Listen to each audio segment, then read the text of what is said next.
नमस्कार दोस्तों, आप देख रहे हैं जागरण जोश और मैं हूं आपके साथ सिमरन राजपाल। आज हम एक ऐसी real life international crime thriller की बात करने वाले हैं जिसे सुनकर आप हैरान रह जाएंगे। हाल ही में यूएस प्रेसिडेंट डोनाल्ड ट्रंप ने जमाल खशोगी की 2018 की हत्या के सवाल को टाल दिया। उन्होंने खशोगी को एक्सट्रीमली कंट्रोवर्शियल बताया और साथ ही साथ ये भी कहा कि ये मुद्दा सऊदी क्राउन प्रिंस मोहम्मद बिन सलमान यानी कि MBS को शर्मिंदा करने के लिए उठाया जाता है। ट्रंप ने यहां तक कि कह दिया कि थिंग्स हैपन एंड MBS इसमें शामिल नहीं थे। तो सवाल यह है कि खशोगी की बेरहमी से हत्या का ये मामला सालों बाद भी अमेरिका और MBS के रिश्तों में क्यों घिरा हुआ है। चलिए इस पूरी कहानी को डिटेल में समझते हैं।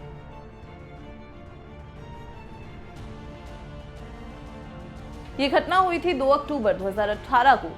जगह थी इस्तांबुल, तुर्की में, जब सऊदी अरब के कॉन्सुलेट यानी कि राजदूतावास में, सोचिए एक डिप्लोमेट फैसिलिटी जहां सुरक्षा होनी चाहिए, वहां एक पत्रकार को घुसने के बाद बिना किसी सबूत के गायब कर दिया गया। इस घटना ने पूरी दुनिया को हिला दिया था और इससे सऊदी अरब और अमेरिका के बीच के रिश्तों में टेंशन आ गई थी।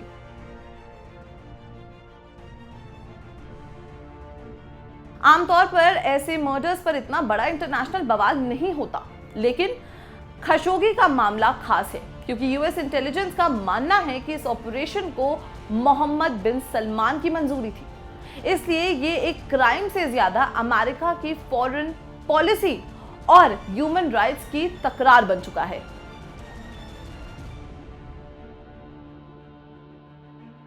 जमाल खशोगी कोई आम पत्रकार नहीं थे। वो सऊदी रॉयल फैमिली के बहुत करीबी हुआ करते थे। वो एक एस्टैब्लिशमेंट इनसाइडर थे, यानी उन्हें अंदर की सारी कहानियां पता थी। लेकिन मोहम्मद बिन सलमान के क्राउन प्रिंस बनने के बाद खशोगी ने उनके तरीके से अपना रास्ता हटा लिया।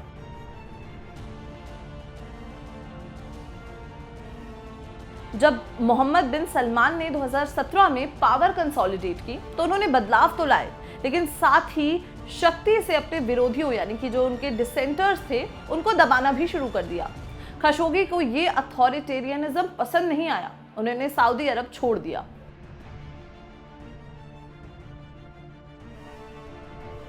खशोगी अमेरिका चले गए और द वॉशिंगटन पोस्ट जैसे बड़े अखबार के लिए कॉलमनिस्ट बन गए।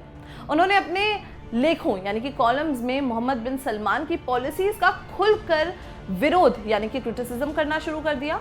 उन्होंने सऊदी सरकार के जेल में डालने, मीडिया पर रोक और यमन की जंग में हिस्सेदारी पर सवाल उठाए। ये क्रिटिसिज्म रियाद को बिल्कुल गवारा नहीं था।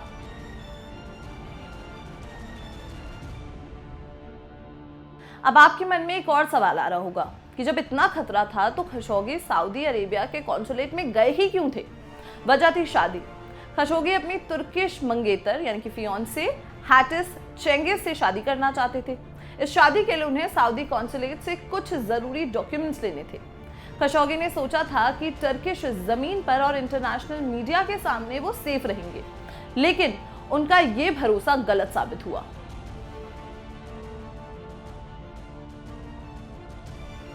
दो अक्टूबर 2018 को खशोगी इस्तांबुल के कॉन्सुलेट में एंटर हुए।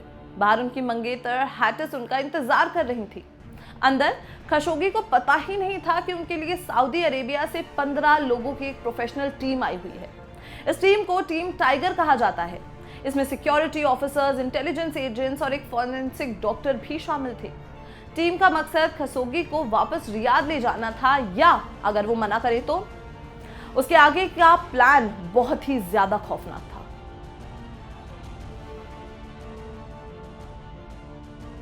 तुर्किश इंटेलिजेंस के पास कॉन्सुलेट के अंदर की ऑडियो रिकॉर्डिंग्स थी। इन रिकॉर्डिंग से पता चला कि मर्डर कितना खौफनाक था। खशोगी को अंदर गलत तरीके से पकड़ा गया। उन्होंने अपनी आखिरी बातें रिकॉर्डिंग में कही। रिपोर्ट्स कहती हैं कि फॉरेंसिक डॉक्टर ने खशोगी के शरीर के टुकड़े किए, बॉडी को डिस्पोज कर दिया गया और आज तक उनकी देह कहीं नहीं मिली है। यह ऑपरेशन किसी आम दुश्मन को हटाने जैसा नहीं था, बल्कि एक हाई लेवल प्लानिंग थी।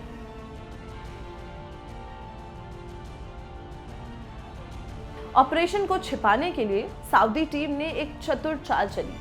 टीम का एक मेंबर जो खशोगी जैसा ही लगभग दिखता था, उसने खशोगी के कपड़े पहने और कॉन्सुलेट से निकलकर इस्तांबुल की गलियों में घूमता रहा।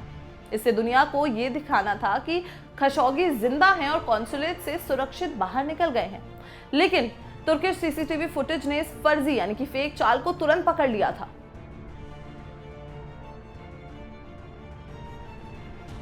जब तुर्की ने रिकॉर्डिंग्स और सबूत दिखाए तो सऊदी अरब ने हमेशा की तरह पहले इनकार किया। उन्होंने कहा कि खशोगी कॉन्सुलेट में आए थे और वहां से तुरंत निकल गए थे। लेकिन जैसे ही इंटरनेशनल प्रेशर बढ़ा और सीसीटीवी फुटेज सामने आई, रियाद अपनी कहानी बदलने पर मजबूर हो गया।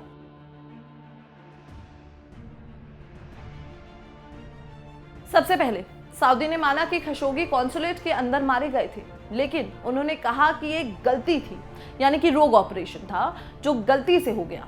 उनका दावा था कि टीम खशोगी को वापस रियाद ले आना चाहती थी, लेकिन झगड़े में उनकी मौत हो गई। ये कहानी किसी को हजम नहीं हुई, क्योंकि 15 लोगों की टीम में एक फॉरेंसिक डॉक्टर का होना सिर्फ किडनैपिंग के लिए या उन्हें वापस ले आने के लिए नहीं हो सकता था।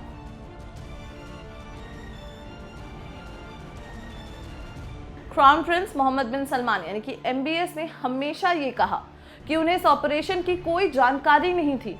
उन्होंने दुनिया को भरोसा दिलाने की कोशिश की ये उनके हुक्म पर नहीं हुआ था। लेकिन मोहम्मद बिन सलमान के ताकतवर होने और सब कुछ कंट्रोल करने की वजह से इंटरनेशनल कम्युनिटी में ये बात कोई मानने को तैयार ही नहीं था।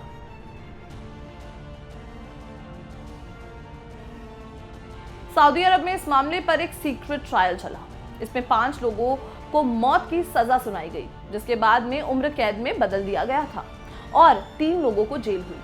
लेकिन US और UN ने इस ट्रायल को फेक और बायस्ड बताया। मुख्य शख्स जो इस प्लानिंग में थे, उन्हें सजा नहीं मिली थी।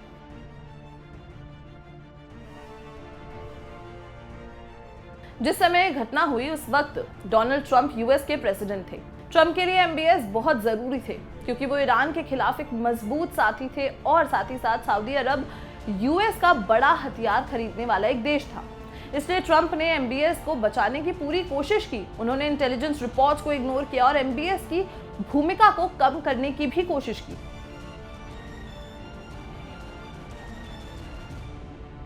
लेकिन US इंटेलिजेंस यानी कि CIA ने क्लियर कर दिया था कि खशोगी का मर्डर MBS की मंजूरी के बिना हो ही नहीं सकता। जब जो बाइडेन प्रेसिडेंट बने, उन्होंने US इंटेलिजेंस रिपोर्ट को पब्लिक कर दिया।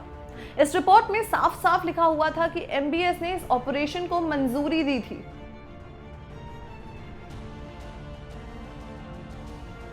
सवाल ये उठा कि जब US रिपोर्ट में MBS को दोषित माना गया था, तो उन पर कोई सरकारी रोक यानी कि जो सैंक्शंस होते हैं वो क्यों नहीं लगाए गए।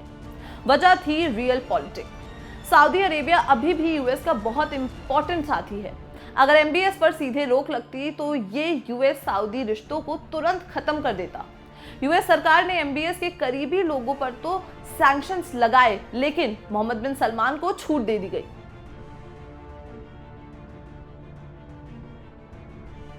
जो बाइडेन ने MBS को ह्यूमन राइट्स के मामले पर अलग थलग रखने की कोशिश की। उन्होंने कहा कि वो MBS से सीधे बात नहीं करेंगे, लेकिन ग्लोबल ऑयल प्राइसेस और जियोपॉलिटिकल जरूरतों के चलते बाइडेन को भी सऊदी अरब के पास वापस जाना ही पड़ा। MBS की ताकत और मिडिल ईस्ट में सऊदी अरेबिया की भूमिका की वजह से अमेरिका हमेशा डिलेमा में फंसा रहा।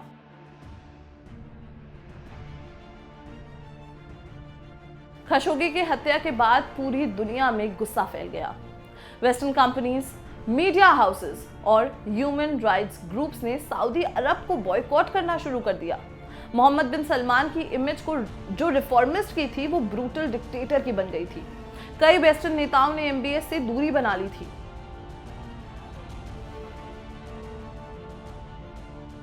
इस पूरे मामले में तुर्की की भूमिका बहुत इंपॉर्टेंट थी। तुर्किश प्रेसिडेंट एर्डोगन ने CCTV फुटेज और ऑडियो रिकॉर्डिंग्स को लीक करके सऊदी अरब पर जबरदस्त दबाव बनाया। तुर्की और सऊदी अरेबिया के बीच जो राजनीतिक दुश्मनी है, उसके होने की वजह से तुर्की ने खशोगी के मर्डर का खूब फायदा उठाया था।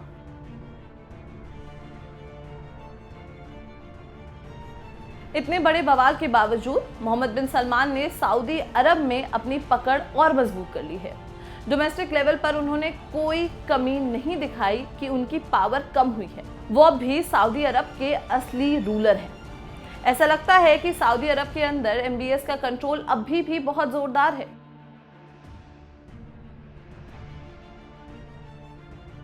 खशोगी की हत्या एक जियोपॉलिटिकल केस स्टडी बन चुकी है।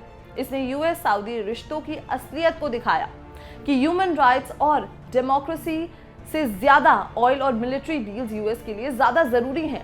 खशोगी का कत्ल सिर्फ एक पत्रकार की मौत नहीं थी, ये दुनिया को चुप कराने की कोशिश थी, ऐसा लोगों का कहना है।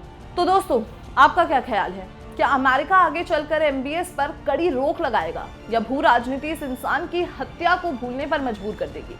हमें कमेंट्स में जरूर बताएं। और अगर ये वीडियो पसंद आई हो तो इसे लाइक और शेयर करना बिल्कुल भी ना भूलें और देखते रहें जागरण जोश।